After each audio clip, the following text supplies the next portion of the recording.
बहुत बहुत स्वागत आपका अनादि टीवी पर। मैं हूं आपके साथ पारुल। आप सभी को चैत्र नवरात्र की बहुत बहुत शुभकामनाएं। आज नवरात्रि का दूसरा दिन है, मां ब्रह्मचारिणी जी की पूजा होती है और नवरात्रि के इन दिनों को सबसे ज्यादा महत्वपूर्ण माना जाता है। खासतौर पर हिंदू धर्म में बहुत ज्यादा महत्व दिया जाता है। पूजा पाठ आप जो रूटीन में करते हैं उससे ज्यादा इन दिनों में महत्वपूर्ण हो जाती है। 9 दिन तो महत्वपूर्ण होते हैं, सप्तमी अष्टमी नवमी भी बहुत महत्वपूर्ण होती है, लेकिन हर दिन का अपना एक अलग महत्व है।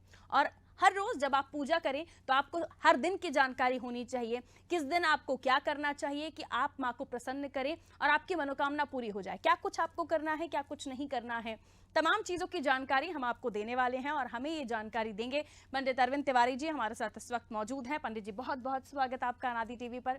आज पंडित जी हमारे साथ जुड़े हैं और लगातार 9 दिन 9 कार्यक्रम आपको पंडित जी के साथ हम दिखाएंगे ताकि पूरी जानकारियां आपको सटीक और सही समय पर मिलती रहें। आज दूसरा दिन है, सुबह सुबह जल्दी से पंडित जी हम चाहेंगे सबसे पहले आज के दिन का आप महत्व बता दें।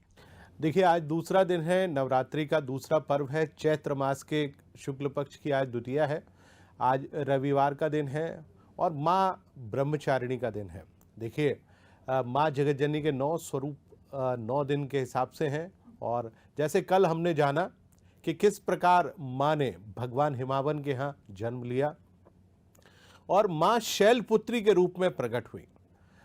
भगवान शिव की अर्धांगिनी माँ को ये भली भांति ज्ञान था कि उनका विवाह, उनके अर्धांग कौन होंगे, लेकिन चूंकि माँ कलिकाल माँ उत्पन्न हुई, इस धरा पर उत्पन्न हुई, तो इस धरा के नियमों का अनुपालन करते हुए जब वो थोड़ी सी बड़ी होने लगी तो ब्रह्मा जी के जो पुत्र हैं, मानस पुत्र हैं महर्षि नारद, वो वहाँ पर पधारे और माँ को देखते ही अभिभोर हो गए और बात होने लगी। माँ को लगातार वो देखते रहे तो माँ मैना ने उनसे पूछा कि हमारी बिटिया का विवाह किससे होगा। तो विवाह की बात निकली तो उन्होंने कहा मैं बिटिया का हाथ देखना चाहता हूँ। तो माता का हाथ देखा उन्होंने, माँ शैलपुत्री का। तो माता ने पूछा कि इनका विवाह किससे होगा। तो उन्होंने कहा इनका विवाह उससे होगा जो कि अपने शरीर पर नाग जिनके आभूषण हैं, जिनके गले में मुंडमाला है और जो अपने शरीर पर भस्मी रमाते हैं, तो ऐसे व्यक्ति के साथ उनका विवाह होगा। पूरे संसार में ऐसा कौन व्यक्ति है, बात निकली तो उन्होंने कहा कैलाशवासी भगवान शिव से माता का विवाह होगा। माता घबरा गई। उन्होंने कहा वो कैसे विवाह कर सकते हैं, उनका जिससे विवाह होता है उसी की मृत्यु हो जाती है, क्योंकि माँ पिछले कई जन्मों से माता का निधन हो जाता था। परंतु उन्होंने कहा कि इस बार आपकी बिटिया का निधन नहीं होगा, आपकी बिटिया अमृतत्व को प्राप्त होगी। घबरा गई। महर्षि नारद से उन्होंने पूछा कि प्रभु को मैं कैसे पा सकती हूँ। तो उन्होंने कहा कि आप उनको केवल और केवल तप के माध्यम से प्राप्त कर सकती हैं। तप, और तप कैसे करेंगे, तप के क्या नियम होंगे। उन्होंने कहा आपको ब्रह्मचर्य का पालन करना पड़ेगा। तो माता का दूसरा स्वरूप जो प्रकट हुआ वो ब्रह्मचारिणी के रूप में था। इसलिए दूसरा दिन आज हम माँ की पूजा करते हैं, माँ ब्रह्मचारिणी के स्वरूप में। उनका एक दूसरा नाम है तपश्चारिणी, यानी तप करने वाली, तप का आचरण करने वाली। ब्रह्मचारिणी यानी ब्रह्म का आचरण करने वाली। उनका एक नाम अपर्णा भी है, अर्थात अपर्णा जिन्होंने पत्ते खाकर, कौन से पत्ते, विल्व पत्र के पत्ते। ऐसा कहा जाता है कि उन्होंने 1000 वर्षों तक तपस्या की। कई वर्षों तक तो उन्होंने भोजन किया, कई वर्षों तक उन्होंने पत्ते खाए और कई वर्षों तक उन्होंने हर चीज़ को छोड़ दिया। केवल केवल भगवान शिव को पाने के लिए उन्होंने कठोर साधना की। और कठोर साधना की, सप्त ऋषि आए उनको जांचने के लिए, माता को देखने के लिए कि क्या वाकई में आपका तप उस प्रकार का है कि आप भगवान शिव की अर्धांग हो सकती हैं, आप शक्ति स्वरूपा हो सकती हैं। उन्होंने पाया। बाद में इस बात की घोषणा हुई कि आपका विवाह भगवान शिव के साथ होगा। हालांकि ये मैं कथा आपको इसमें थोड़ा सा और जोड़ के अष्टमी वाले दिन आपको बताऊंगा कि माता महागौरी के स्वरूप में कैसे प्रकट हुई थी। लेकिन आज चूँकि दूसरा दिन है, आज नवरात्रि में दूसरा दिन आपके आचरण का दिन है, आपके व्यवहार का दिन है। माँ ब्रह्मचारिणी, माँ तपस्चारिणी, माँ अपर्णा आपको ये सिखाती हैं कि आपको आपके जीवन में नियमबद्ध होना चाहिए, किस प्रकार का आचरण करना चाहिए और किस प्रकार आप अपने लक्ष्य को प्राप्त कर सकते हैं। तो ये माँ तपस्यारिणी का दिन है। तो आइए हम सब मिलकर माँ की पूजा आराधना करें। बिल्कुल, और इस शुभ दिन की हम शुरुआत करें और भी आगे सवाल लें, लेकिन आपने पंडित जी आचरण का जिक्र किया। आज के ज़माने में शॉर्टकट वाली जो चीज़ें हैं उसमें आचरण का महत्व लोग शायद समझते ही नहीं हैं, लेकिन आपने जो कहानी, जो कथा हमें माँ ब्रह्मचारिणी की बताई है, शायद लगता है कि कुछ जो लोग इस तरह की मानसिकता के होते हैं, सोच के होते हैं, वो ज़रूर इस चीज़ को सुधारें, ताकि आगे आने वाले भविष्य में कहीं कोई गलतियाँ, अगर कोई चूक हुई है तो उसे अभी सुधार लिया जाए। आने वाले समय में उसकी कोई कहीं कोई माता जी नाराज़ होकर कोई सजा ना दे दें। हालांकि माता की कृपा सभी पर बनी रहे। आगे अगला सवाल लेते हुए पंडित जी, पूजा का आज खास महत्व होता है और हर दिन माँ का अलग स्वरूप होता है, हर दिन माँ को अलग चढ़ावा चढ़ता है, उनके वस्त्र अलग होते हैं। कहते हैं कि आप जब पूजा कर रहे हो तो उसी हिसाब से आप भी वस्त्र धारण करें। तो क्या भोग होने चाहिए, किस तरह से पूजा पाठ की जाए? आज दूसरा दिन है, ताकि 9 दिन हमारी जो दर्शक है कोई गलती या कोई त्रुटि ना करें, अच्छे से अपने पूजा पाठ कर सके। बिल्कुल, आपने बहुत सुंदर प्रश्न कहा, आचरण। तो देखिए, आज के दिन आपको सबसे पहला आचरण क्या करना है? ब्रह्मचर्य का पालन करना है। क्योंकि माँ ब्रह्मचारिणी है, उनका नाम है ब्रह्मचर्य। ब्रह्मचर्य का तात्पर्य ये होता है, देखिए ब्रह्मचर्य में कुछ चीज़ें जानना बेहद आवश्यक है। आपको सबसे पहले इन दिनों में ख़ास तौर से प्रतिपदा से लेकर 90 दिन तक आपको ब्रह्मचर्य का पालन करना है। अर्थात आप हर स्त्री को माता के स्वरूप में देखेंगे, चाहे वो कन्या हो। आप अपनी, यदि आप विवाहित हैं तो अपनी पत्नी को छोड़कर आप सभी में उस माँ के दर्शन करेंगे। तो सबसे पहला आचरण तो यही है, ब्रह्मचर्य का पालन करना है। दूसरा, इन 9 दिनों में कोशिश करिए कि आप माने झूठ किसी भी स्वरूप में ना बोलें। आपको झूठ नहीं बोलना है, सत्य भाषण करना है। यदि कोई ऐसी अवस्था है, चूँकि आज का दौर काम का दौर है और बहुत सारे लोग कार्य क्षेत्र में काम करते हैं, कई बार आपके बॉस या आप अपने अधीनस्थ से सच नहीं बोल पाते, तो आप शांत हो जाइए, उस बात को वहाँ से ब्रेक करके आप किसी दूसरी चीज़ पर चले जाइए, लेकिन असत्य बिल्कुल मत बोलिए। क्योंकि माँ ब्रह्मचारिणी आपको असत्य बोलने से बचाना चाहती हैं, वो सत्य वचन भी आपको सिखाती हैं। तो आज ब्रह्मचर्य के साथ साथ आप सत्य बोलिए। देखिए, तीसरा ये माता हमको ये भी बताती हैं, क्योंकि माँ ने आचरण किया, वो हमेशा पृथ्वी पर सोती थी। देखिए, उसका एक वैज्ञानिक तत्व भी है, मैं अपने सभी दर्शकों को बताता हूँ कि पृथ्वी अपने आप में एक चुंबक है, माने एक जियोमैग्नेटिक फील्ड पैदा करती है। आज के दौर में हम और आप सभी बहुत जल्दी बीमार हो जाते हैं, पृथ्वी की जियोमैग्नेटिक फील्ड के टच में नहीं आते हैं, जिसके कारण हमारी जो इम्यूनिटी है, यानी रोग प्रतिरोधक क्षमता है, वो लगातार ख़त्म होती जा रही है। तो इन दिनों में ख़ास तौर पर आपको धरती पर वास करना चाहिए, क्योंकि चैत्र माह से आपको बहुत ज़्यादा ठंड की ज़रूरत नहीं है, मौसम बिल्कुल सामान्य होता है, आप धरती पर सो सकते हैं। तो आप धरती पर सोइए। माता की पूजा अर्चना करने के लिए 3 नियम जरूर आप नियमबद्ध करिए और एक समय भोजन करिए, क्योंकि इस समय आपके शरीर की जो प्रकृति है वो बदल रही है ऋतु परिवर्तन के साथ।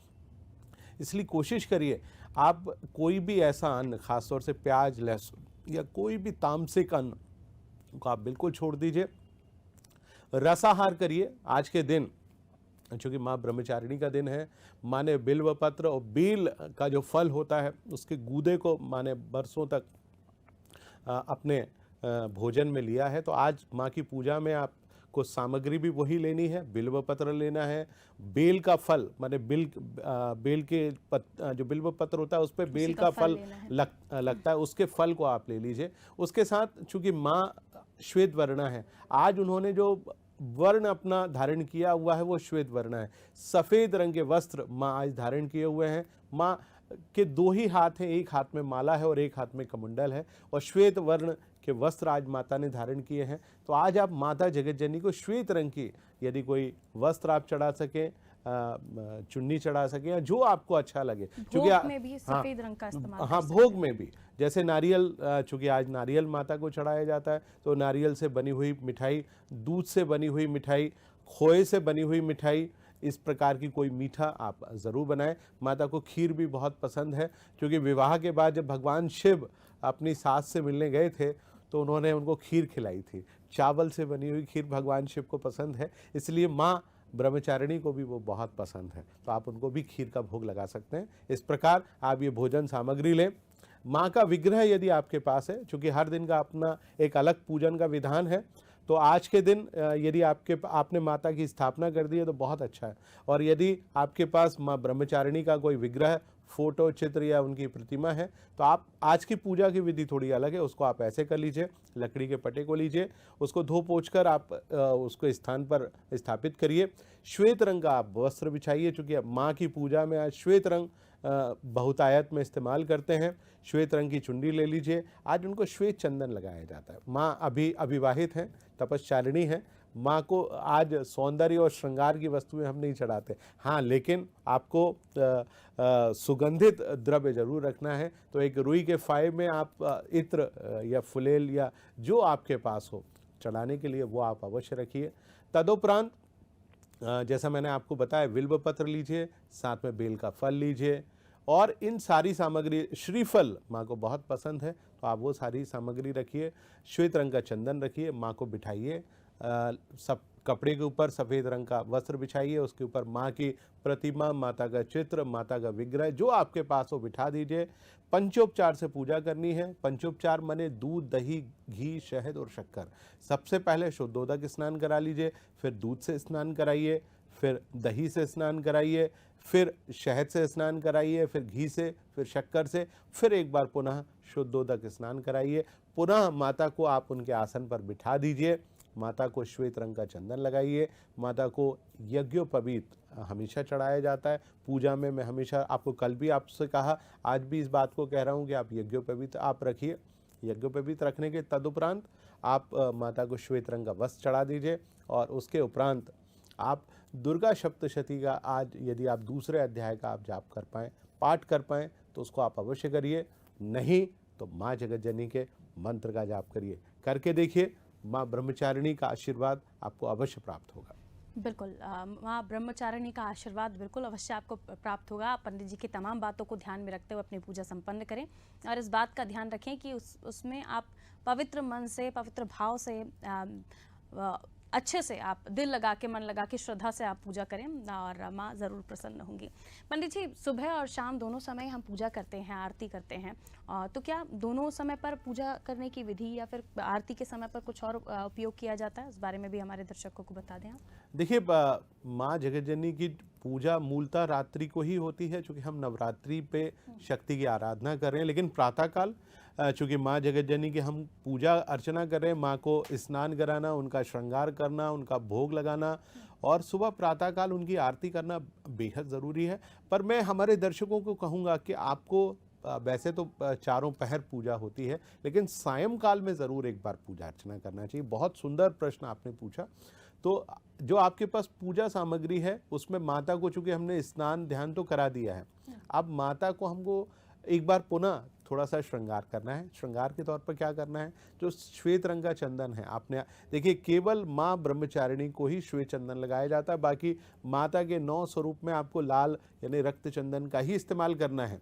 तो आप श्वेत चंदन लें, माँ को थोड़ा सा श्वेत चंदन चढ़ाएं, अक्षत चढ़ाएं, माता को आप इत्र लगाएं और आपने जो सुबह उनको एक भोग लगाया था, शाम को भी दूसरा भोग आप अवश्य लगाइएगा, जिसमें जो भी आपको उचित लगे, जो आपके घर में हो। माँ ने ये बिल्कुल नहीं कहा कि आपको अमुक सामान या अमुक सामग्री का ही भोग लगाना है। आपको जो आपके घर में हो वो केवल और केवल आपकी श्रद्धा और विश्वास को देखना चाहती हैं। देखिए, माँ आपके घर पधार गई हैं, आज दूसरा दिन है। सायंकाल कोशिश करें, यदि आप संस्कृत पढ़ना जानते हैं तो दुर्गा सप्तशती के दूसरे अध्याय का पाठ आप अवश्य कीजिएगा, और नहीं जानते हैं कोई बात नहीं, माता के आप कवच को पाठ कर लीजिए। आपको वो भी नहीं आप कर पा रहे हैं क्योंकि समय का बहुत अभाव होता है, भाग दौड़ भरी जिंदगी है। तो आज चूँकि रविवार का दिन है, छुट्टी का दिन है, तो आप सिद्ध कुंजिका स्तोत्र का भी पाठ कर सकते हैं। बहुत सुंदर है। हर प्रकार की सिद्धि की चाबी जो है वो सिद्ध कुंजिका स्तोत्र में दी गई है। बहुत छोटा सा है, आप उसको पढ़ लें। उसका हिंदी स्वरूप भी आता है। गीता प्रेस गोरखपुर की आप पुस्तक ले लें, उसमें हिंदी में भी दिया हुआ है सिद्ध कुंजिका स्तोत्र, संस्कृत में भी दिया हुआ है, उसका इंग्लिश वर्जन भी आता है। तो आप जो उचित रूप से पढ़ पाएँ, तो मेरा आप सभी दर्शकों से अनुरोध रहेगा कि कृपया कर आप उसको अवश्य पढ़िएगा। करके देखिए, आपको बहुत लाभ होगा। और आपने बताया पंडित जी कि सिद्धि कोश के बारे में काफ़ी बहुत कम लोग जानते हैं कि आप इस तरह की क्योंकि हम देख रहे हैं भागदौड़ भरी ज़िंदगी है। लोग काफ़ी जो हम पहले पाठ करते थे, जाप करते थे, लोग 3-3 अलग-अलग जाप करते थे, शिव चालीसा पढ़ना, दुर्गा चालीसा पढ़ना। लेकिन आप इस भागदौड़ भरी ज़िंदगी में हमारे कई ऐसे आजकल की जनरेशन के बच्चे हैं जिन्हें बोला जाता है बेटा निकलते निकलते अगरबत्ती लगा दो। तो ख़ास तौर पर उनके लिए अगर आप नवरात्रि के समय में आप साल भर ना भी करें, लेकिन नवरात्रों के समय में अगर आप पंडित जी की बताई बातों का ध्यान रखते हैं तो कई बार ये भी होता है कि आप पूरा साल भर पूजा ना करें, लेकिन नवरात्रि की पूजा भी आपकी लग जाती है अगर आप साफ दिल से सच्चे मन से कर रहे हैं तो। पंडित जी अब आती है जातकों की बारी। तमाम जो जातक हैं अलग अलग राशियों के, उनकी अलग अलग परेशानियां हैं, क्योंकि हर बार आप बताते हैं कि हर राशि में अलग अलग परिवर्तन हो रहे हैं। जी बिल्कुल। आज के दिन वो क्या माँ को चढ़ावा चढ़ाएं या क्या दान करें, किस बात का ध्यान रखें, आप राशि के अनुसार बता दीजिए। मैं बिल्कुल एक एक राशि के अनुसार बता देता हूँ। देखिए मैंने आपको कल भी बताया था ग्रहों का परिवर्तन हो रहा है। हर दिन माता को आप अलग अलग प्रकार की सामग्री चढ़ा सकते हैं। देखिए क्या परिवर्तन हो रहा है। मेष राशि में राहु का प्रवेश होने वाला है जो कि 11 अप्रैल को हो जाएगा। नवरात्रि के बिल्कुल ठीक अगले दिन माने रविवार के बाद सोमवार को होगा। तो राहु और सप्तम भाव में केतु चला जाएगा। देखिए राहु और केतु आपकी राशि में होना और 7वें भाव में होना आपके प्रेम संबंध, आपके वैवाहिक संबंध, और यदि आप पार्टनरशिप में कोई काम कर रहे हैं तो उसमें कहीं ना कहीं वो बाधाएं उत्पन्न करेगा। तो राहु केतु का ट्रांजिट आपको तंग कर सकता है। तो क्या आज करें मेष राशि वाले जातक, मैं आपको बहुत छोटा सा उपाय बता देता हूँ जो आपके घर में मौजूद है। आप हर एक के घर में शक्कर मौजूद होती है। शक्कर है आपके घर में, आप क्या करिए, शक्कर लीजिए, नारियल का बूरा आपको आपके घर में मिलेगा, दोनों को आप कर लीजिए और उसमें थोड़ा सा आप आटा जो होता है, हम अमूमन आप जानते हैं कि सत्यनारायण भगवान की जब भी कथा होती है तो पंजीरी बनाते हैं। तो आटा ले लीजिए, उसमें थोड़ा सा शक्कर ले लीजिए, उसको बढ़िया घी में भून लीजिए, और आप जब भून लें तो भूनने के उपरांत जब वो पूरी तरह से हो जाए तो उसमें नारियल का जो घिसा हुआ नारियल है जिसको बूरा कहते हैं उसको आप मिला लीजिए। इसका भोग आज आप माँ ब्रह्मचारिणी को लगा दीजिए। आपके ऊपर जो राहु और केतु आपको जो तंग करने आ रहे हैं वो आपको बिल्कुल तंग नहीं करेंगे। आज इस भोग को लगाइए, पर आप अपने घर तक ही सीमित मत रखिए। इस भोग का जो प्रसाद है वो आप बंटवाइएगा ज़रूर, थोड़ा सा बड़ी मात्रा में बना लीजिए ताकि आप सभी को 2 चम्मच यदि आप उस प्रसाद को आप वितरण करेंगे तो मेष राशि वाले जातकों को जो राहु और केतु से जुड़ी हुई परेशानी है, क्योंकि आज माँ ब्रह्मचारिणी का दिन है और उनको ये दोनों चीज़ें पसंद हैं, आप लगा दीजिए और माँ से प्रार्थना करिए कि राहु और केतु से जुड़ी हुई परेशानियों का शमन हो। निसंदेह आपको लाभ होगा। अगली राशि यानी वृषभ राशि की बात कर लेता हूँ। देखिए वृषभ राशि की तो अधिष्ठात्री देवी है माँ ब्रह्मचारिणी। इस राशि के जातक यदि आज माँ ब्रह्मचारिणी की पूजा करेंगे, हालांकि आपके ऊपर से ढैया शनि भी हट रहा है, गुरु भी बहुत बेहतर है, आपकी राशि से राहु भी हट रहा है और केतु भी जा रहा है, तो आपको ये बहुत ज़्यादा बड़े ग्रह परेशान नहीं करेंगे और आपके लिए समय बहुत अच्छा है। तो आप क्या करें, आज के दिन माँ ब्रह्मचारिणी के मंत्र का जाप करें। क्या मंत्र है? ओम ब्रह्मचारिणी देवी नमः। मैं एक बार पुनः दोहरा देता हूँ, हमारे सभी दर्शक सभी राशि के जातक इस मंत्र का जाप कर सकते हैं, ओम ब्रह्मचारिणी देवी नमः। तो आप इस मंत्र का जाप करिए, आपको बहुत लाभ होगा। अगली राशि यानी मिथुन राशि की हम बात कर लेते हैं। मिथुन राशि के ऊपर बहुत सुंदर समय आ रहा है। देखिए राहु भी जा रहा है, केतु भी निकल रहा है, शनि का अशुभ ढैया भी खत्म हो रहा है और सबसे बड़ी बात, गुरु आपकी राशि से अब 10वें भाव में प्रवेश कर रहा है। तो आज के दिन माँ अपर्णा, माँ तपस्यारिणी, जिनको हरे रंग की चीज़ सबसे ज़्यादा पसंद है, श्वेत और हरे रंग की चीज़ें उनको बहुत पसंद है, तो आज के दिन आप क्या करिए, माँ को इलायची का भोग लगा दीजिए, या आप जो बेल का फल लेके आए हैं आज माँ के चरणों में आप रख दीजिए, प्रणाम करिए, माँ आपकी सारी मनोकामनाओं को पूर्ण करेंगी। बात करते हैं अगली राशि यानी कर्क राशि की। कर्क राशि वाले जातकों का समय थोड़ा सा कठिन है, क्योंकि शनि का अशुभ ढैया 4 मई से प्रारंभ हो रहा है, गुरु ग्रह उनको तंग करने आ रहा है, और राहु उनके आय भाव में जा रहा है और केतु 5वें भाव में प्रवेश कर रहा है। माने संतान भी कष्ट देगा, शासन से भी कष्ट मिलेगा और धन से जुड़ी हुई परेशानियां भी उनके ऊपर आने वाली हैं। तो आप क्या करें, देखिए भगवान शिव जिनके मस्तक पर चंद्रमा विराजमान है और माँ को खीर बहुत पसंद है, माँ का एक स्वरूप श्रीनगर में आप कभी जाएं तो खीर भवानी के स्वरूप में भी माँ विराजमान है, वो भी माँ ब्रह्मचारिणी का ही एक स्वरूप है। तो आज माँ को आप खीर का भोग लगाइए, भगवान का नाम लीजिए और माँ के मंत्र का जाप करिए। निसंदेह माता आपको बहुत आशीर्वाद देगी। अगली राशि यानी सिंह राशि की बात करते हैं तो सिंह राशि वाले जातकों के लिए बहुत सुंदर सा समय बना हुआ है, कोई परेशानी नहीं है इस समय। हालांकि सूर्य और बुध आपकी राशि से इस समय अष्टम भाव में है, तो आप अपने राशि स्वामी को मनाने के लिए, आज चूंकि रविवार का दिन है, माँ को आप गुड़ का भोग लगा दीजिए। गुड़ आपके घर में बहुत आसानी से मिलेगा, तो गुड़ का भोग लगाइए और गुड़ का जो आप भोग बनाएं उसको पान के पत्ते के ऊपर रखकर माँ के चरणों में रखिए, माँ आपसे अवश्य प्रसन्न होंगी। बात करते हैं कन्या राशि वाले जातकों की, तो कन्या राशि वाले जातकों का समय भी बहुत अच्छा आने वाला है। देखिए शनि भी आपसे दूर हो रहा है और हालांकि राहु अष्टम भाव में आ रहा है, उसके लिए मैं ज़रूर आपको आज एक उपाय बताऊंगा।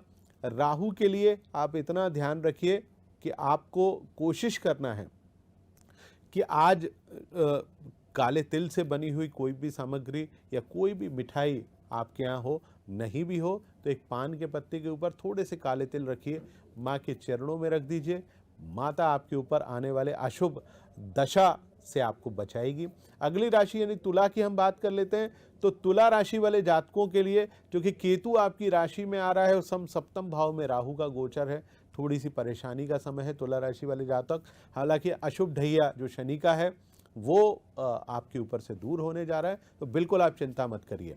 आपको क्या करना है, आपको केतु को सबसे ज़्यादा मनाने की आवश्यकता है। और केतु को मनाने के लिए आपको क्या करना चाहिए, जो अबोध बालक हैं जिनमें बुद्धि उतनी नहीं होती, तो आज कोई भी अबोध बालक या बालिका जिनकी आयु ज़्यादा ना हो, 2 वर्ष से लेकर लगभग 3 या 4 वर्ष की हो, तो ऐसी कन्या या बालक को आज आप अपने घर में आमंत्रित करें। अपने हाथ से कुछ भी मीठा, जो खीर आपने माँ जगतजननी को भोग लगाने के लिए बनाई है, उस खीर का को प्रसादी के रूप में आप उन अबोध बालक और बालिकाओं को आप खिला सकते हैं। मुझे लगता है कि केतु से जुड़ी हुई परेशानी निस्संदेह दूर होगी। अगली राशि यानी वृश्चिक की हम बात कर लेते हैं। देखिए वृश्चिक राशि वाले जातक अभी तक बहुत सुख में थे, लेकिन इस साल आपको गुरु और शनि दोनों तंग करने आ रहे हैं। केतु तो आपके ऊपर से उतर गया, राहु भी चला गया, लेकिन शनि का शुभ ढैया आपको तंग करेगा। उससे बचने के लिए आज आपको क्या करना है, यदि आप दुर्गा सप्तशती में खास तौर से 8वां अध्याय जो दुर्गा सप्तशती का है, नवरात्रि के दिन चल रहे हैं, आप आज उसका पाठ कर लेते हैं तो बहुत लाभ प्राप्त होगा। नहीं कर सकते कोई बात नहीं, चिंता बिल्कुल मत करिए। 5 मूली आप ले लीजिए, जो कि सफ़ेद रंग की होती हैं। मूली बहुत आसानी से बाजार में मिल जाती है, तो 5 मूली पत्ते सहित आप माँ के चरणों में रखिए। आपके ऊपर जो शनि का शुभ प्रभाव है उससे आपको निजात मिलेगी। अगली राशि की हम बात कर लेते हैं, वो है धनु राशि। धनु राशि के ऊपर से शनि की 7.5 उतर गई है, राहु भी चला गया, केतु भी चला गया। बहुत परेशान होने की आवश्यकता नहीं है, गुरु भी शुभ प्रभाव आपको दिखाता रहेगा। तो आप केवल और केवल आज के दिन माँ जगतजननी को केसर आप चढ़ा दीजिए, या केसर से बनी हुई कोई भी मिठाई यदि आप चढ़ा सकते हैं तो अवश्य चढ़ाइए, उससे आपको लाभ मिलेगा। वहीं हम बात करते हैं मकर राशि की, तो मकर राशि से शनि निकलकर अब कुंभ राशि में जा रहा है, तो आपके लिए बहुत सुंदर समय है। राहु भी नहीं तंग कर रहा है, केतु भी नहीं कर रहा है, तो आप चिंता नहीं करिए। माँ को आप आज इत्र से बनी हुई कोई भी वस्तु आप उनके चरणों में रख दीजिए, या उनको सेंट आप लगा दीजिए, माँ उससे प्रसन्न होंगी। कुंभ राशि जिसमें शनि का प्रवेश हो रहा है, आपके लिए एक शुभ समय आ रहा है। हालांकि आपको थोड़ा सा राहु तंग करेगा, तो आप राहु, जैसे मैंने राहु के लिए पहले उपाय बताया था, आप उस उपाय को कर लीजिए, उससे लाभ होगा। अंतिम राशि यानी मीन राशि की मैं चर्चा कर लेता हूँ। तो मीन राशि वाले जातक, देखिए आपके ऊपर शनि का शुभ ढैया आने वाला है, राहु भी आपको तंग करेगा, केतु भी तंग करेगा। तो मैंने जो पहले उपाय बताया, चीनी का, हमारे यहाँ जो पंजीरी हम बनाते हैं, आटा, चीनी और घी का एक मिश्रण बना लीजिए, नारियल के गोले के अंदर उसको भर लीजिए, और आज चूँकि रविवार है, सायंकाल कोई भी पीपल या बड़ का पेड़ हो उसके नीचे आप दबा दीजिए। राहु, शनि और केतु से जुड़ी हुई परेशानियों से आपको निजात अवश्य मिलेगी। बिल्कुल पंडित जी, ये तो आपने बताया कि राशि के जातक किस बात का ध्यान रखें और क्या वो चढ़ावा चढ़ाएं जी जिससे माँ प्रसन्न हो जाएं। जी। वैसे आपने पिछली बार भी जिक्र किया था कि दान का बड़ा महत्व है बहुत। और इन 9 दिनों जो हमारे दर्शक हैं वो किस तरह से दान कर सकते हैं? हर रोज़ का कोई अलग दान होता है क्या? जैसे दूसरे दिन जैसे माँ को श्वेत चीज़ें पसंद हैं बिल्कुल तो उसका भी दान किया जा सकता है? बिल्कुल। देखिए, खास तौर से श्वेत रंग की कोई भी चीज़, आज माँ श्वेत वर्णा है, तो यदि आपको कोई भी वृद्ध महिला मिले, वृद्ध पुरुष मिले, आप उसको श्वेत रंग का वस्त्र आप उसको आज आप दान कर सकते हैं। या श्वेत कोई वृद्ध महिला मिले जो या तो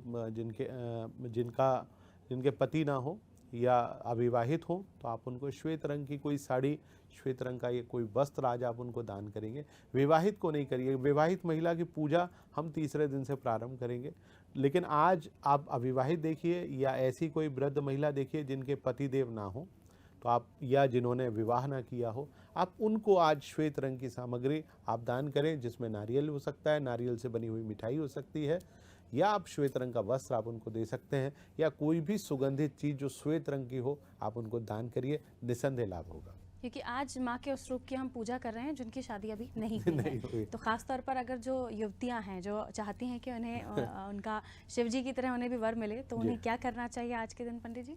बिल्कुल, देखिए, उन्होंने भगवान शिव को मनाने के लिए तप किया, तो आज आप केवल इतना सा कर लीजिए, भगवान का जो शिव चालीसा है यदि आप वो पाठ कर सकती हैं तो ज़रूर कर लीजिए। नहीं तो भगवान शिव का जो महामृत्युंजय मंत्र है, आप केवल उसको 5 बार या 11 बार आप पढ़ लीजिए। मंत्र मैं दोहरा देता हूँ हमारे सभी दर्शकों के लिए। मंत्र इस प्रकार से है: ओम त्र्यंबकम यजामहे सुगंधिम पुष्टिवर्धनम उर्वारुकमिव बंधनान मृत्योर्मुक्षीय मामृतात्। आप नहीं कर सकती हैं तो पंचाक्षरी मंत्र है ओम नमः शिवाय, आप इस मंत्र का जाप कर सकती हैं।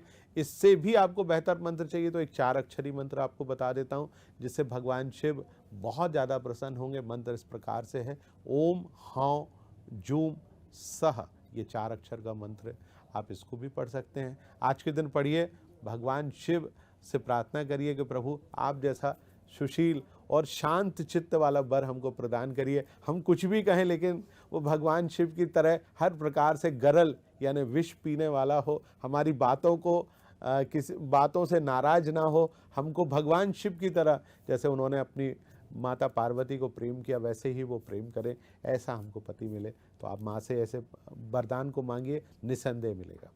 बिल्कुल, और पूजा पाठ बड़े मन से कीजिए, श्रद्धा से कीजिए, और जैसे कि पंडित जी ने हर राशि के लिए भी तमाम बातें बताई हैं उनका भी ध्यान रखिए।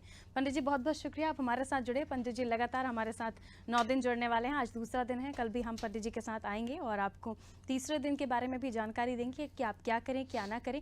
आज की तमाम बातों को आपको ध्यान में रखना है, और अगर आप इस कार्यक्रम को एंड में देख रहे हैं या लास्ट में जुड़े हैं, मिड में जुड़े हैं, तो आप इसे यूट्यूब पर जाकर अनादि टीवी के यूट्यूब पेज पर भी देख सकते हैं, ताकि आप विस्तार से इस पूरे कार्यक्रम को देख लें, नोट कर लें जो भी चीज़ें पंडित जी ने आपको बताई हैं, ताकि आप अपनी पूजा को बड़े अच्छे से कर सकें और भगवान को भी प्रसन्न कर सकें। खासतौर पर आज तो लड़कियां।